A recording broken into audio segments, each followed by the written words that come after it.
tonight again, the first win over Syracuse in 2 years, and in the first quarter it looked like it might even be longer because they held such a territorial edge. But then late Jake steals the ball from the goalie and scores. So at the end of the quarter, it's 6-4, and you guys are in it. And second quarter, you start gaining territorial edge yourselves and coming back. Yeah, I've got to say, it's not something you want to practice, but unfortunately, we've had a lot of experience maybe in being behind. Again, you don't want to always continue to live that way where you're having to come from behind. But I do think that along the season so far that we've had to deal with that type of adversity, and so I think guys aren't scared of that. I think we saw again though in the third quarter, which has been one of our Achilles' heels, is coming out of games or coming out of halftime and being a little slow. It happened again, and so again as a coach, I have to continue to evaluate and I need to do a much better job that we're this late in the season and we're still having these issues. And as coach and as players, we have to figure out what's going to help us to extend those leads that we've responded well. We come into halftime a lot of times with some good things, with some favorable scores. How do we then come out in the third and extend that instead of allowing teams to close the gap, or even as it happened, right? They took the lead there in the third quarter for a period of time. But so excited for the guys. It's been a long couple of weeks on the road, and just a lot of things that. We have every reason to make an excuse for something, but guys really just decided to say, we're not going to rely on these excuses. We're just going to go out and get the job done. Now, you were scheduled to come back from that trip, but the weather kept you out on the road for the full week? Yeah, that's been the headline, so, I guess it's... Considering the results we've had, I guess it's nice to kind of take a little bit of the pressure off of that. But yeah, obviously things are out of our control. We ended up having multiple. That trip had multiple flights canceled and multiple weather delays and weather hazards, and so I think ultimately in the end it was the right decision. It was just not something we had planned for. It's difficult when you're on the road trying to find enough players to put together good training sessions, and so I think that definitely showed in that game that legs weren't quite there.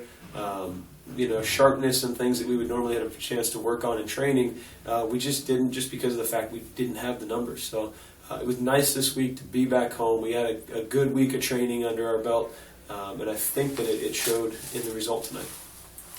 Yeah, because one thing again in the fourth quarter, you were able to come back and pull out the victory. Talk about Mark's game. Is just a second pro game and first one at home, and great performance. Yeah, unbelievable performance. If you go through the league and you look at the goalkeepers for every other team in the league, with the exception of Baltimore, Benzela, this is his second season. Other than that, every other team in the league has a goalkeeper who's played a minimum, I would say a minimum of almost 6 years. And, you look at someone like Peter Pappas, who's now played in Philadelphia, or Pennsylvania, has played probably this is his 14th or 15th season, and a lot of guys, Vorberg is in Milwaukee's 10 plus years. Danny Waltman's looking at 10 years now. Jeff Ritchie, is in probably close to the double digits. This is a Quinn's second, maybe third, but it is a game where goalkeeping is paramount. It's not something that comes easy. The game is extremely strange, compared to outdoor, and so for him to step in his only his second game and to come up with the saves that he did, to make the plays that he did. It just really speaks to his commitment, dedication, that he's been at training every day with us, and he's kind of a guy behind the scenes and isn't in the spotlights, but he's been diligent to come in and day out and work hard, and, you're starting to see, it's a long time coming, but he's starting to see some of the fruits of his labor. And he even had an assist. On a great ball, and that was also to a guy, Andrew Hoxie, who's been out for so long now with the hamstring. He's kind of been battling, rushed it initially, and so put himself back another couple weeks.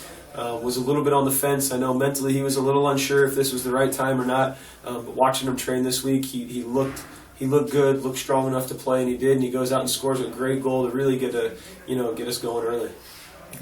And actually, it's getting close to almost like a must-win, because you're now 4-9 in just a 20-game season. And what, just top 4 teams make playoffs? Top 4 teams make playoff. Yeah, it really is. We were in a we need to win. It's must win every game. And you never know why things happen. But you look at some of the tight games that we've been in lately. The last 4 of the last 5 games have been 1-goal games, and so it's nice to see us on the positive end of it.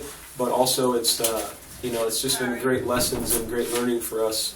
To really embrace these moments and not be scared and to really rise to the occasion like we did tonight. Okay. All right.